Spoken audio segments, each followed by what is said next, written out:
کبھی سوچا ہے کہ IMF اصل میں کس کے لیے کام کرتا ہے اور کچھ ممالک اس سے جنگ سے بھی زیادہ ڈرتے ہیں؟ السلام علیکم ناظرین، میں ہوں نوشیر علی اور آپ دیکھ رہے ہیں شہری ولاگ۔ جب کسی ملک میں مہنگائی بہت زیادہ بڑھ جاتی ہے، اس کی معیشت تباہ ہو جاتی ہے، قومی خزانہ خالی ہو جاتا ہے، یہاں پہ ہوتی ہے IMF کی انٹری۔ IMF دنیا کا ایمرجنسی لینڈر ہے، لیکن یہ ممالک کو صرف قرضہ دیتا نہیں ہے بلکہ خود بھی پیسے کماتا ہے۔ یہ دوسرے ممالک کو قرض دے کے ان سے سود پہ قرضے واپس لیتا ہے، یعنی کہ IMF سود کا کاروبار کرتا ہے اور اس سے اربوں خربوں کماتا ہے۔ IMF کی نظر آپ کی کنٹری کے گولڈ ریزروز پہ بھی ہے، لیکن کیا IMF کے پیچھے صرف امریکہ ہے؟ کامن پرسپشن تو یہی ہے، لیکن ایسا نہیں ہے۔ ویسے تو 190 کنٹریز IMF پروگرام کا حصہ ہیں، لیکن 6-7 کنٹریز جن میں US کے علاوہ جاپان، چائنا، فرانس، UK اور جرمنی اس ادارے کے سب سے پاورفل کنٹریز ہیں اور IMF کے اندر شیئر ہولڈرز ہیں۔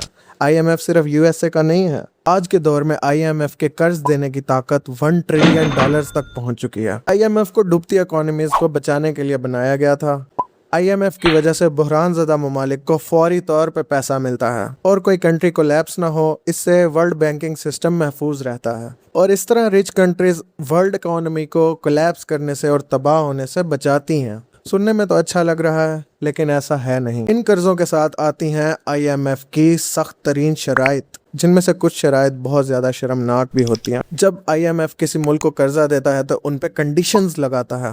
ٹیکس بڑھاؤ، سبسڈیز ختم کرو، گورنمنٹ سپینڈنگ ختم کرو یا کم کرو، سرکاری اداروں کی پرائیویٹائزیشن کرو، شرح سود یعنی کہ انٹرسٹ ریٹ بڑھاؤ۔ جو کنٹری جتنی زیادہ غریب ہوگی اس پہ شرح سود اتنا ہی زیادہ ہوگا، یعنی کہ اس کو مہنگا قرضہ ملے گا۔ اور IMF کی ان شرائط اور شرمناک کنڈیشنز کا نقصان سب سے زیادہ مڈل کلاس اور غریب لوگوں کو ہوتا ہے۔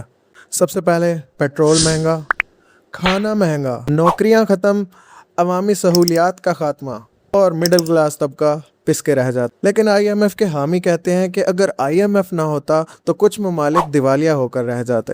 اس ادارے سے سب سے زیادہ قرض لینے والے ممالک میں شامل ارجنٹینا ہیں، یوکرین، ایجپٹ اور پاکستان۔ پاکستان IMF کے $10 بلین کا مقروض ہے۔